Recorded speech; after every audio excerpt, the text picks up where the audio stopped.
विजयनगर गांव की विधवा शकुंतला सिलाई का काम कर अपना घर चलाती थी। उसका इकलौता बेटा था प्रणव। पढ़ाई में वो बेहद होशियार था। सब कहते थे एक दिन वो गांव का नाम रोशन करेगा। शकुंतला उसके साथ ढेर सारे सपने देखती थी। प्रणव अक्सर अपनी माँ से कहता था, एक दिन मैं आपके सारे कष्टों को दूर कर दूंगा माँ। किसी तरह खा पीकर उनका जीवन कट रहा था। समय बीतता गया, वर्षों गुजर गए। प्रणव जवान हो गया और शकुंतला बूढ़ी। पढ़ाई पूरी कर अब वो नौकरी की तलाश में था। क्या हाल बना लिया है तूने अपना। कितनी बार कहती हूँ जाते समय छाता ले जाया कर। मेरी तो कोई बात सुनता ही नहीं तू। ओहो, इतनी टेंशन में रहती है माँ, और ऊपर से इतनी जल्दी में निकलता हूँ कि याद ही नहीं रहता है। अच्छा छोड़, आज भी तो किसी इंटरव्यू में गया था। क्या कहा उन्होंने? आप कागजात देखकर तो उन्हें पसंद आया, पर अभी कुछ कह नहीं सकते हैं। बोले 2 दिन बाद फिर आना, तब बताएंगे कि नौकरी मिलेगी या नहीं मिलेगी।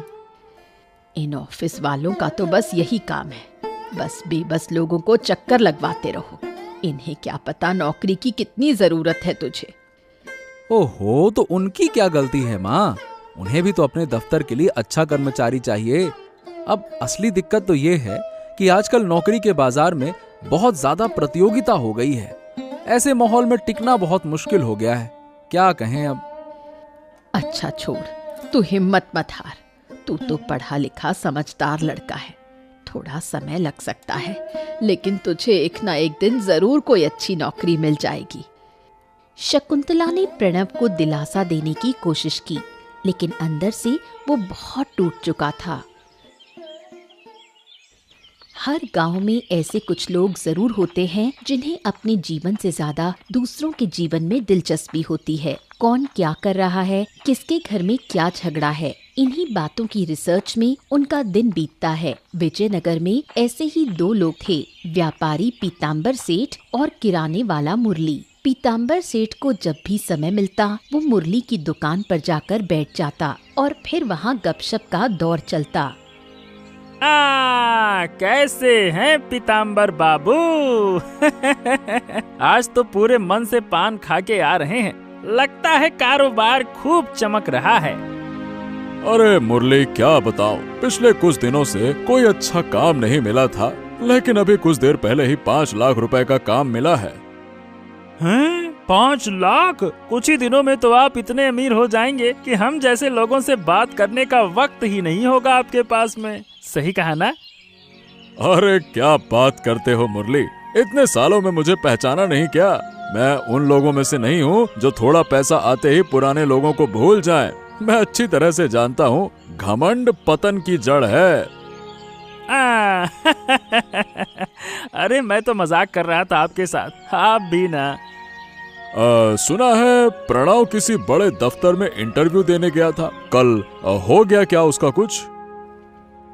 देखा जाए तो पिछले 2 सालों में तो जाने कहां इंटरव्यू देता फिर रहा है। अब जिस दिन उसे नौकरी मिलेगी उस दिन कोयल के घर मुर्गी अंडा देगी, बाकी सब बकवास है। अब तो 4 महीने हो गए, लेकिन शकुंतला ने अब तक मेरे पैसे नहीं लौटाए। और कुछ दिन देखता हूँ, फिर ऐसा अपमान करूंगा ना कि जिंदगी में फिर कभी किसी से उधार नहीं मांगेगी। इस तरह दिन भर वो दूसरों की बुराई करके गप्पे मारकर ही अपना समय बिताते थे। विजयनगर में एक प्रतिष्ठित उद्योगपति रहते थे। उनका नाम किशन लाल था। बहुत बड़ा घर, 4-5 गाड़ियां थी उनके पास। उनकी पत्नी का देहांत बहुत पहले हो गया था। उनके 2 बेटियां थीं, आस्था और शारदा। पिता की दौलत और रुतबे की वजह से आस्था और शारदा दोनों ही घमंडी स्वभाव की हो गई थीं। वो गरीब लोगों से बहुत बुरा व्यवहार करती थीं। दरअसल किशन लाल खुद भी बहुत खराब इंसान था। गांव के लोगों को ऊंचे ब्याज पर कर्ज देता और जब लोग ब्याज चुका नहीं पाते तो उनका सब कुछ छीन लेता। उसी स्वभाव का असर उसकी बेटियों पर भी था।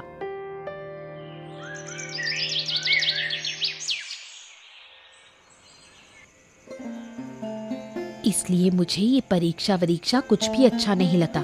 सुबह से पढ़ रही हूँ लेकिन कुछ भी समझ नहीं आ रहा। कल क्या लिखूंगी भगवान ही जाने। मेरी भी यही हालत है दीदी। देखो ना, इस विज्ञान की किताब को कब से पढ़ रही हूँ, एक अक्षर भी याद नहीं हो रहा। हमें पहले से ही तैयारी शुरू कर देनी चाहिए थी।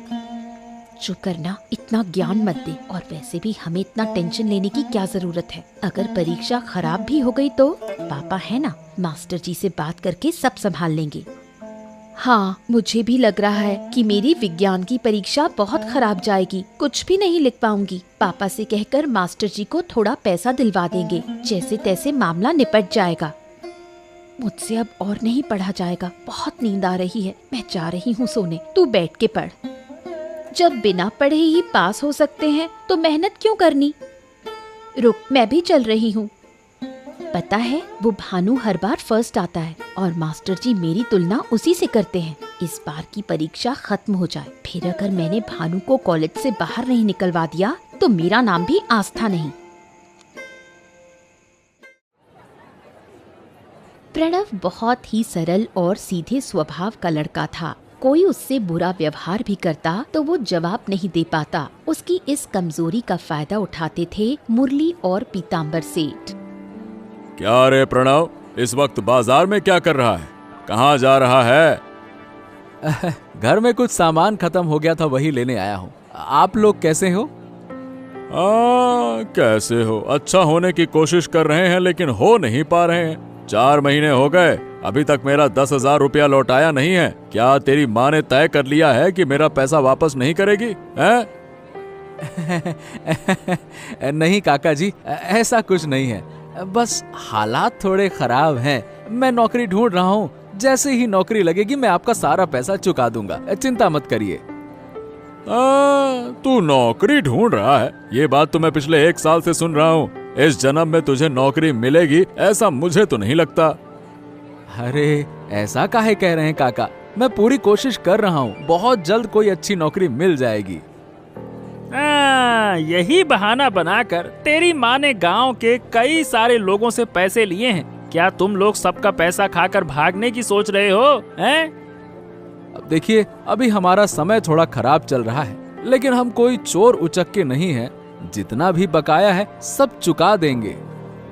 जो लोग 2 हफ्ते की बात करके 4 महीने तक पैसा नहीं देते, उनमें और चोरों में कोई फर्क नहीं होता है, समझ गए? ये आखिरी बार कह रहा हूँ, सिर्फ 1 हफ्ते का समय दे रहा हूँ, वरना कानूनी कार्रवाई करूंगा।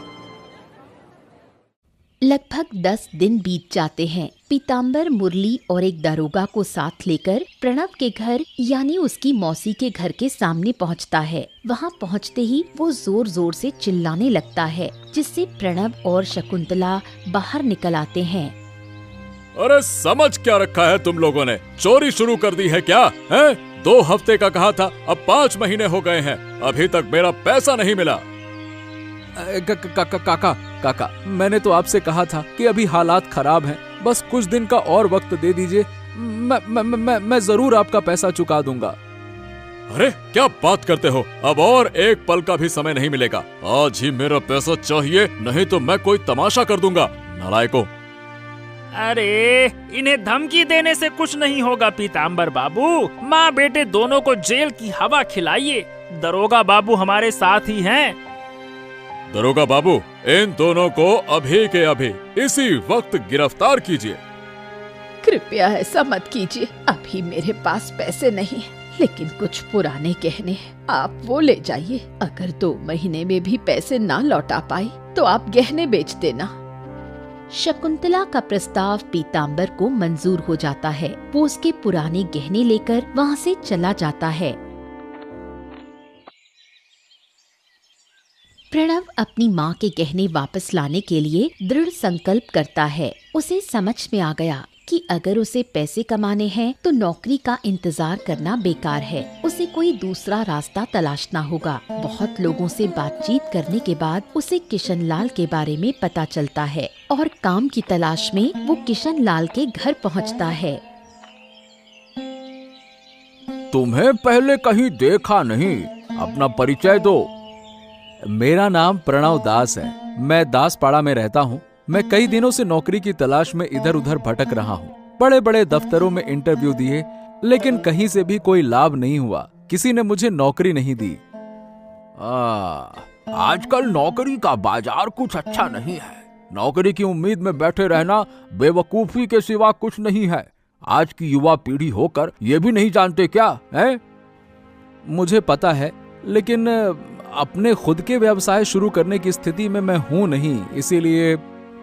अच्छा ठीक है, मैं तुम्हारी क्या मदद कर सकता हूँ? अगर पैसे उधार चाहिए तो ब्याज लगेगा, बताओ चुका पाओगे? मैं आपसे पैसे मांगने नहीं आया हूँ। सुना है आपके पास कई कारखाने हैं, अगर उनमें से किसी एक में मुझे काम मिल जाता तो बहुत उपकार होता। इस समय मुझे अपने किसी कारखाने में कामगार की जरूरत नहीं है। देखिए, मैं बहुत उम्मीद के साथ आपके पास आया हूँ, बहुत मुसीबत में हूँ, मुझे एक नौकरी की सख्त जरूरत है, कृपया करके थोड़ी दया करिए ना। अच्छा ठीक है, वैसे मुझे एक ईमानदार लेखाकार की जरूरत है। क्या तुम लेखा जोखा संभाल सकते हो? हाँ, बिल्कुल बिल्कुल, मैं पूरी ईमानदारी से काम करूंगा।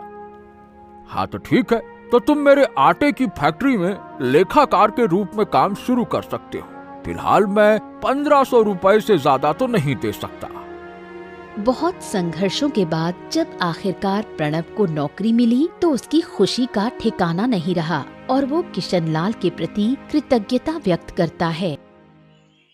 प्रणव को कारखाने में नौकरी मिलने की खबर मुरली और पीताम्बर के कानों तक पहुंची। मुरली हमेशा से प्रणव से जलता था और अब तो ईर्ष्या से तिलमिला उठा। किशनलाल के घर में ड्राइवर के रूप में काम करता था आनंद। मुरली ने उसे खुश करने के लिए कई बार अपनी दुकान से मुफ्त में चीजें खिलाईं ताकि वो प्रणव के बारे में जानकारी ला सके। ए आनंद, ये प्रणव किशनलाल बाबू के किस कारखाने में काम करता है, कुछ पता है तुझे? अब बाबू के तो कई कारखाने हैं, वो किसमें काम करता है ये ठीक से कह नहीं सकता, लेकिन शायद आटे की या फिर चीनी की फैक्ट्री में से किसी एक में हो सकता है। हाँ, बोल तो सही रहे हो। प्रणव को कितनी तनख्वाह मिलती है, इसके बारे में कोनो जानकारी है क्या? अब ये बात तो मैं पक्के से नहीं कह सकता मुरली, हाँ लेकिन इतना सुना है कि जो तनख्वाह मिलती है उससे माँ बेटे का गुजर बसर अच्छे से हो रहा है। जिसे मैंने हमेशा तुच्छ समझा, बेरोजगार कहकर मजाक उड़ाया, वो अब नौकरी पा गया, वो भी किशनलाल बाबू जैसे बड़े आदमी के यहाँ, और मैं सालों से इस पुरानी टूटी दुकान में ही फंसा हूँ। मेरी बात प्रणव से अक्सर होती रहती है। किशनलाल बाबू उसकी ईमानदारी से बहुत खुश हैं। सुना है कि वो धीरे धीरे अपने सारे कर्ज चुका रहा है। बाबू खुश होकर उसकी तनख्वाह भी बढ़ा सकते हैं। क्या बात कर रहा है? हो, मतलब जितना भोला दिखता है उतना ही अंदर से चालाक। अब जो भी हो, उसने सारी मुश्किलें पार करके आज एक अच्छी जगह हासिल की है, यही देखकर अच्छा लगता है। चलो अच्छा है। जो लड़का सारी जिंदगी बेरोजगार रहा, वो अब इज्जतदार नौकरी कर रहा है, और मैं अब भी एक मामूली दुकानदार हूँ। अगर उसकी नौकरी छीनकर उसे फिर से सड़क पर ना ला दूं, तो मेरा नाम भी मुरली नहीं। किशनलाल से पीताम्बर सेठ की पुरानी जान पहचान थी। पीताम्बर हमेशा किशनलाल को बहकाकर अपने फायदे के लिए इस्तेमाल करना चाहता था। जब से उसे पता चला कि प्रणव किशनलाल के कारखाने में नौकरी कर रहा है, तब से वो भी मुरली की तरह प्रणव की नौकरी छीनने के पीछे लग गया। वो किशनलाल को प्रणव की बुराई करके किसी भी तरह उसे नौकरी से हटवाना चाहता था। अब देखिए, बुरा मत मानिएगा किशनलाल बाबू, लेकिन मैं आपको बहुत समझदार आदमी समझता था, पर आपने तो बहुत ही बेवकूफी का काम कर दिया। देखिए, जुबान संभाल कर बात कीजिएगा, मेरे साथ आपका कोई मजाक का रिश्ता नहीं है, समझ गए? बताइए क्या बेवकूफी की है मैंने? मतलब ये है कि आपने जिस लड़के को अपने कारखाने में नौकरी दी, वो प्रणव, आप जानते हैं वो कैसा है? अगर जानते होते तो कभी भी उसे इतनी बड़ी जिम्मेदारी नहीं देते। क्यों, क्या हो गया? वो पिछले 7 महीने से मेरे कारखाने में काम कर रहा है, ईमानदारी और निष्ठा से काम करता है। देखा आपने, उसने आपको भी बेवकूफ बना दिया। वो बहुत बड़ा धोखेबाज है। अभी जो ईमानदारी आप देख रहे हैं ना, वो उसका मुखौटा है, वो आपको जाल में फंसा रहा है। क्या? ये आप क्या कह रहे हैं? मुझे तो कुछ भी ऐसा महसूस नहीं हुआ। उसका अभिनय इतना अच्छा है कि आप पहचान ही नहीं पाएंगे, लेकिन जो लोग उसे पहले से जानते हैं वो अच्छी तरह से समझते हैं कि वो कितना बड़ा चालाक चालबाज है। अरे लेकिन ऐसा क्या किया है उसने जो आप इतनी बड़ी बात कह रहे हैं? वो और उसकी माँ शकुंतला देवी गांव के लोगों से समय समय पर पैसे उधार लेते थे, फिर दोनों गायब हो जाते थे। यहाँ तक कि प्रणव पर चोरी का आरोप भी लगा है। अरे तो ये बात आपने पहले क्यों नहीं बताई? अरे जरा अपने कारखाने का हिसाब लगवाइए, देखिए कि अब तक कितना पैसा उसने गबन कर दिया है। सब आपकी आंखों के सामने हो रहा है और आपको खबर भी नहीं है, यही तो बता रहा हूँ मैं। पीतांबर का फैलाया जहर किशनलाल के दिमाग में घर कर गया और अब वो प्रणव को नौकरी से निकालने का मन बना रहा है। कुछ दिनों बाद हर रोज की तरह प्रणव ध्यान से हिसाब किताब कर रहा था और अपने काम में व्यस्त था। तभी अचानक किशनलाल वहाँ गश्त करने के लिए आता है। किशनलाल को देखकर प्रणव आदर पूर्वक उसका स्वागत करता है, लेकिन उसे ये नहीं पता था कि किशनलाल उसे नौकरी से निकालने के इरादे से वहाँ आया है। अरे बाबूजी, आपको इतनी तकलीफ उठाने की क्या जरूरत थी? आप बस बुला लेते, मैं खुद ही आपके घर आ जाता। ये मेरी फैक्ट्री है, जब चाहूँ तब आ सकता हूँ। इसके लिए मुझे किसी से पूछने या इजाजत लेने की जरूरत नहीं है, समझे? मतलब मेरा ऐसा कहने का मतलब नहीं था बाबूजी, कृपया मुझे माफ कर दीजिएगा। प्रणव, मुझे नहीं लगता कि अब तुम्हारी इस फैक्ट्री में कोई जरूरत है। सीधी बात है कि आज से तुम यहाँ बिल्कुल मत आना, समझ गए? हाँ बाबूजी, आप अचानक से ये सब क्यों कह रहे हैं? मुझसे कोई गलती हो गई है क्या? अगर कुछ गलत किया है तो बताइए, मैं उसे सुधार लूंगा, लेकिन बिना वजह के नौकरी से निकालना कहाँ का इंसाफ है? अरे भाई, ये फैक्ट्री मेरी है, यहाँ कौन काम करेगा और कौन नहीं, इसका फैसला करने का पूरा अधिकार मेरे पास है। मुझे तुम्हें वजह बताने की जरूरत नहीं है, समझ गए? अब बिना किसी कारण इस तरह से नौकरी से निकाल देना, ये तो गलत बात है बाबूजी। अगर मेरी ये नौकरी चली गई तो मेरे घर में फिर से गरीबी आ जाएगी। ये तो तुम्हारा घर कैसे चलेगा, ये मेरी चिंता नहीं है। मेरी चिंता है मेरी फैक्ट्री कैसे चलेगी, समझ गए? बाबूजी, कृपया करके मुझे रोजगार से मत निकालिए, ये नौकरी मेरे लिए बहुत जरूरी है, ऐसा मत करिए। एक बार मैंने जो फैसला कर लिया, फिर मैं उससे पीछे नहीं हटता। अब तुम्हारी ये मिन्नतें कोई मायने नहीं रखती है, चुपचाप चले जाओ बस। बेबस प्रणव नौकरी बचाने के लिए किशनलाल के पैरों में गिर जाता है, लेकिन किशनलाल का दिल नहीं पिघलता। फैक्ट्री से धक्का देकर बाहर निकलवा देता है। नौकरी छूटने के बाद प्रणव बुरी तरह से टूट जाता है। वो इधर उधर भटकता है और रोता रहता है। जिस नौकरी ने उसके जीवन में उम्मीद की किरण जगाई थी, वही अब उससे छिन गई है। ये बात वो शकुंतला को कैसे बताए, यही सोचकर वो अंदर ही अंदर टूट रहा था। क्या हुआ बेटा, तेरी ये हालत क्यों है? और आज तू इतनी जल्दी काम से कैसे लौट आया? क्या तेरी तबीयत खराब है? माँ, मेरी नौकरी चली गई। बिना किसी कारण के उन्होंने मुझे धक्के देकर बाहर निकाल दिया। इतना कहते ही प्रणव फूट फूट कर रोने लगा और शकुंतला को समझ में नहीं आता कि वो उसे कैसे दिलासा दे। आज मैंने ये समझ लिया माँ, ये दुनिया सीधे साधे लोगों के लिए नहीं है। यहाँ वही टिकते हैं जो अपना हक छीनना जानते हैं। आज तक सबने मेरी सादगी का फायदा उठाया, मुझे अपमानित किया, लेकिन अब नहीं। अब मैं भी इस समाज को दिखाऊंगा कि मैं क्या कर सकता हूँ। हाँ। तू ये क्या कह रहा है बेटा? क्या करेगा तू? प्रणव शकुंतला की बातों का कोई जवाब नहीं देता। वो बस चुपचाप सिर झुकाकर बैठा रहता है और उसके भीतर गुस्से की आग सुलगती रहती है। बहुत दिन बीत जाते हैं। गांव के लोग अपने अपने जीवन में व्यस्त हो जाते हैं। प्रणव और शकुंतला को सब लगभग भूल ही जाते हैं। एक दिन गांव में एक साधु आता है। उसका नाम रघुनाथ था। रघुनाथ जंगल में एक आश्रम बनाकर रहने लगता है। गांव के कुछ लोग उससे मिलने जाते और अपनी जिंदगी की समस्याएं उसके साथ साझा करते। एक दिन प्रणव भी उससे मिलने जाता है। हरिओम हरिओम। कौन हो बेटा? इस अंधेरे में मेरे आश्रम में क्या कर रहे हो? इस समय तो यहाँ कोई नहीं आता। मुझे पता है कि ये समय आपके विश्राम का है। आपको परेशान करने के लिए माफी चाहता हूँ, लेकिन मैं जानबूझकर इस समय पर आया हूँ ताकि कोई मुझे देख ना सके। मुझे अब लोगों की नजरों से दूर रहना अच्छा लगता है। लेकिन क्यों?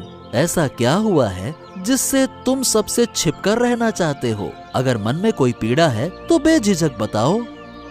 मन की पीड़ा अगर बताने बैठा तो शायद कभी खत्म ही ना हो। मुझे जीवन में कभी भी सिवाय तिरस्कार, अपमान और उपेक्षा के कुछ नहीं मिला। मैं चाहता था जैसे मेरे दिल में सबके लिए प्यार है, वैसे ही लोगों के दिल में मेरे लिए भी कुछ थोड़ा बहुत ही सही प्यार तो हो। तुम एक नेक इंसान हो, लेकिन इस दुनिया में तुम्हारे जैसे सीधे लोग अक्सर अपमान और दुख ही पाते हैं। ये दुनिया बहुत निर्दयी है। जितना तुम लोगों को अपनाना चाहोगे उतना ही वो तुम्हें दूर करेंगे। तो अब मैं क्या करूं? जो अपमान, उपेक्षा मुझे मिली है उसका बदला कैसे लूं? तुम्हें खुद को बदलना होगा, अपनी सादगी को छोड़ना होगा, तभी लोग तुम्हारी असली कद्र करना सीखेंगे। रघुनाथ की बातों को सुनकर प्रणव निर्णय लेता है। अब वो अपना ऐसा रूप दिखाएगा जो किसी ने कभी सोचा भी नहीं था। अब वो तैयार है हर अपमान और हर उपेक्षा का हिसाब चुकता करने के लिए।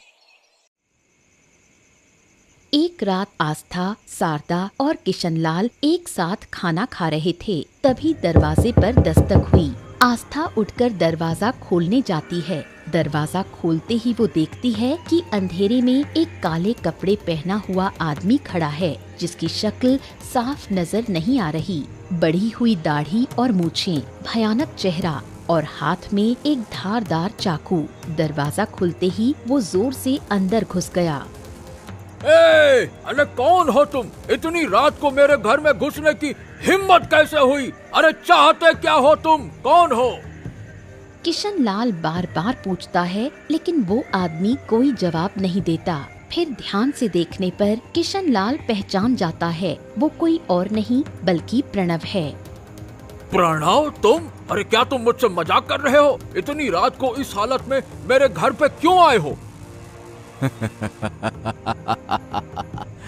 शाबाश, तो आपने मुझे पहचान ही लिया। याद है उस दिन कैसे आपने मुझे बिना किसी कसूर के नौकरी से निकाल दिया था और गार्ड से धक्के देकर फैक्ट्री से बाहर फेंकवा दिया था? याद है? ए प्रणव, अभी के अभी मेरे घर से निकल जाओ, वरना मैं पुलिस को बुला दूंगा। हाँ। मैं एक अधूरा काम पूरा करने आया हूँ। जब वो काम हो जाएगा तब मैं खुद से जीत जाऊंगा। अरे ये क्या बकवास कर रहे हो? क्या नशे में हो क्या? नशा करके मेरे घर में आकर तमाशा कर रहे हो? मैं आज उस अपमान का बदला लेने आया हूँ। जैसे आपने उस दिन मेरी परवाह किए बिना मुझे नौकरी से बाहर निकाल दिया था, आज मैं आपको खत्म करके आपके परिवार को अकेला छोड़ जाऊंगा। हाँ, रुक जा। अरे इतना कहकर प्रणव किशनलाल पर चाकू से वार करता है। किशनलाल गंभीर रूप से घायल होकर जमीन पर गिर जाता है, वहाँ से भाग जाता है। गांव में इतने बड़े उद्योगपति की हत्या की खबर आग की तरह पूरे गांव में फैल जाती है। लोग डर के साए में जीने लगते हैं। पुलिस किशनलाल के घर की तलाशी लेती है और वहीं से आस्था और शारदा को बचा लेती है। आस्था और शारदा बहुत डरी हुई थीं। पुलिस उनसे पूरी घटना का विवरण पूछती है। वो बस इतना ही बता पाती हैं कि हत्यारे का नाम प्रणव था। जब आस्था और शारदा की गवाही में प्रणव का नाम आता है तो मुरली और पीताम्बर बुरी तरह घबरा जाते हैं। उन्हें डर सताने लगता है कि कब उनके ऊपर भी हमला हो जाए। अरे कई दिनों से मैंने उसे देखा नहीं है। सुना था कि वो घर से ज्यादा बाहर नहीं निकलता, लेकिन वो कुछ ऐसा करेगा ये तो भाई मैंने सपने में भी नहीं सोचा था। अरे मुझे तो पूरी घटना ही नकली लग रही है। अरे प्रणव जैसा सीधा साधा मूर्ख लड़का भला कैसे एक उद्योगपति की हत्या कर सकता है, वो भी ऐसे इंसान की जिसके यहाँ उसने कभी काम किया था। मुझे लगता है कि नौकरी से अचानक निकाले जाने और बेइज्जती का बदला लेने के लिए ही प्रणव ने ऐसा किया। हाँ, लेकिन अब हमें भी सतर्क रहना होगा। वो अभी भी फरार है, किसी भी वक्त वो गांव में वापस आ सकता है। हमें ध्यान रखना होगा कि हमारी हालत कहीं किशन बाबू जैसी ना हो जाए। अब जब तक प्रणव पकड़ा नहीं जाता, मुझे अंदर ही अंदर डर तो लगता रहेगा। बिल्कुल सही कहा आपने। जो इंसान रात के अंधेरे में एक प्रभावशाली आदमी की हत्या कर सकता है, उसके लिए हमारे जैसे साधारण लोगों को मारकर भाग जाना ये तो कोई बड़ी बात नहीं है। प्रणव का ये रूप, बाप रे बाप, मैंने तो कभी कल्पना में भी नहीं सोचा था। अपने ही कर्मों का फल अब उन्हें डर और पछतावे के रूप में मिल रहा है। हर वक्त उनके मन में यही डर बना रहता है कि कब कोई उनके पास आए और उनका भी अंत कर जाए। गांव में डर और भय का माहौल है। आस्था और शारदा जी जान लगाकर अपने पिता के हत्यारे को कानून के हवाले करने की कोशिश में लगी हैं। पुलिस हर जगह प्रणव की तलाश कर रही है, लेकिन उसका कोई सुराग नहीं मिल रहा। यहाँ तक कि प्रणव की माँ शकुंतला को भी नहीं पता कि वो कहाँ है। लेकिन प्रणव के किए की सजा बार बार शकुंतला को थाने बुलाकर दी जा रही थी। कहाँ था तू इतने दिन? तुझ पर मुझे कितना गर्व था, तूने सब मिट्टी में मिला दिया। सबकी तरह क्या तुम भी मुझसे नफरत करोगी माँ? बिल्कुल, अब मुझे तुझसे घिन आती है। जिन चीजों पर कभी गर्व था, आज वही चीजें शर्म बन गई हैं। मुझे पता है माँ, मैं भले ही भागा हुआ हूँ, लेकिन सब खबरें मुझे मिलती रहती हैं। लेकिन जो कुछ मैंने किया उसका मुझे जरा भी अफसोस नहीं है। मैंने बस अपने साथ हुए अपमान और तिरस्कार का बदला लिया है। तो इसका मतलब तू एक इंसान की जान ले लेगा? मुझे शर्म आती है तुझे अपना बेटा कहते हुए।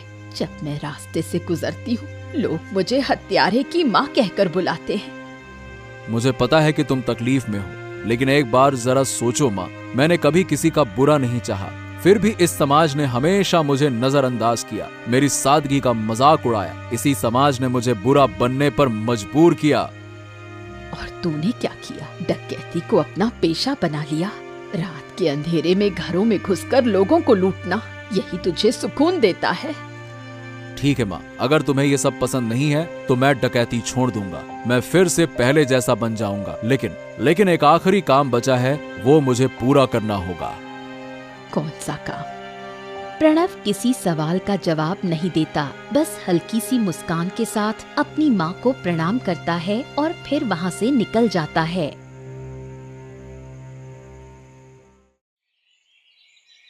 कुछ दिन बीत जाते हैं।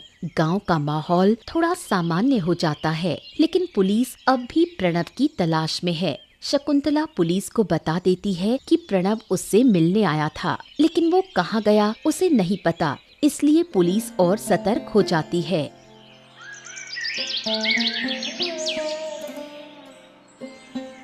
हाँ, पहचाना मुझे पीताम्बर? मैं वही प्रणव हूँ जिसे तूने हमेशा अपमानित किया। देख, तुम्हारे अपमानों ने मुझे क्या बना दिया। देख मैं क्या हो गया हूँ। आज सब मुझे काला डकैत कहते हैं। प्रणव, देखो भाई, देखो, जो कुछ भी मैंने किया था उसके लिए मुझे माफ कर दो। मुझे मतलब मेरी मति मारी गई थी। मैं तुमसे हाथ जोड़ता हूँ, मुझे माफ कर दो। मुझे माफ कर दो। हाँ ठीक है, तुझे मारूंगा नहीं, लेकिन जो कुछ भी है अब वो सब मुझे देना होगा। हाँ ठीक है, जो तू चाहे ले ले, बस मेरी जान बख्श दे। हाँ, माफ कर दे। प्रणव चाकू दिखाकर पीताम्बर से उसके घर की सारी नकदी और गहने जबरन ले लेता है, फिर मुस्कुराते हुए कहता है, अब एक सबसे कीमती चीज लेना बाकी है, और वो है तेरी जान। प्रणव की बात सुनकर पीताम्बर डर के मारे कांपने लगता है। तभी अचानक मुरली और कुछ पुलिस वाले वहां पहुंच जाते हैं और पीताम्बर की जान बच जाती है। प्रणव पकड़ा जाता है। सौभाग्य से आज मैंने तुझे गांव में आते देख लिया था और छिपकर तेरे पीछे पीछे आ रहा था, वरना तो आज तो तू पीताम्बर बाबू की जान ही ले लेता। दरोगा जी, ले जाइए इसको।